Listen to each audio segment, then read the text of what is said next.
Start. Para.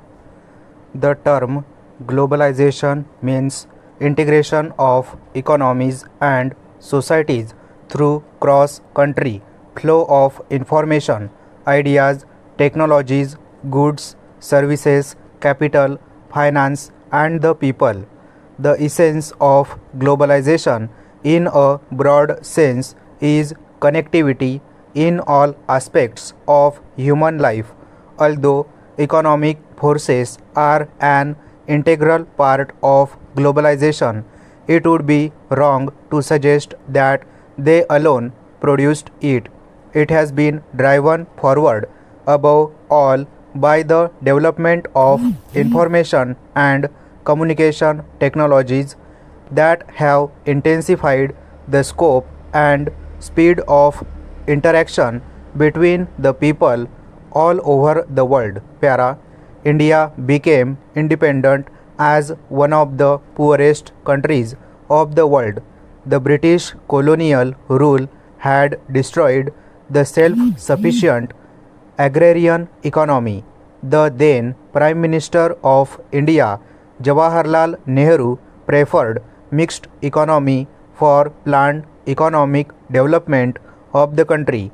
As a result of this, public sectors were set up along with the number of private enterprises, but like the socialistic model of economy, the mixed economy of India has not produced profitable results.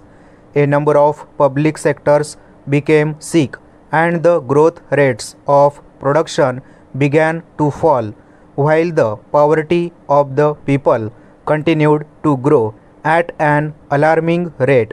There was an acute balance of payment crisis, and due to low domestic savings, there was no adequate capital for investment. There was also the shortage of resources to provide educational and health facilities to a large growing population.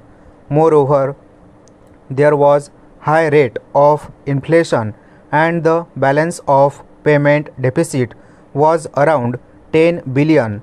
In such situation, P.V. Narasimha Rao government was compelled to introduce the policy of liberalization, privatization, and Dr.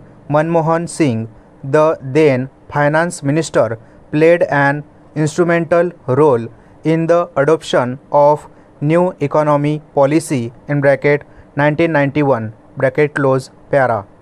In the midst of all these developments, globalization was adopted by Indian government during 1990-91 when Indian economy was in a very bad shape.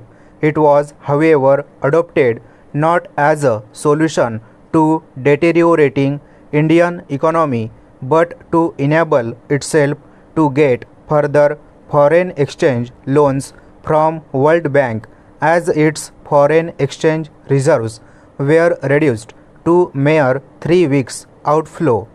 To rectify its ailing financial health, government simultaneously decided to amend its economic policies and go for privatization and liberalization of its economy. These decisions had immediate positive effect. However, globalization has proven to be double-edged weapon. It did help government temporarily meet its emergent need of foreign exchange, but it has, as a byproduct, caused some permanent damage to Indian economic system and Indian social structure. Para. For thousands of years, different countries have been doing trade with one another, but the process has got a tremendous boost in about last 2 decades due to high-handed policies of International Monetary Fund, World Bank and World Trade Organization, who have been working on the agenda of developed countries like USA. They practically forced underdeveloped countries to adopt full throttle globalization by opening up their local markets to world trade by reducing artificial barriers to such trade, development of advanced means of communication and transport, internationalization of financial market, and unprecedented mobility of goods, capital, data, and manpower have further given boost to the recent process of globalization. As the process of interconnecting the diverse world order, globalization has touched almost all spheres of human life: social, economic, political, cultural, environmental, etc. On the economic front, the trade with other countries has tremendously increased inflow of men, money, material, labor, technology, etc. from foreign countries to India has also increased. Stop.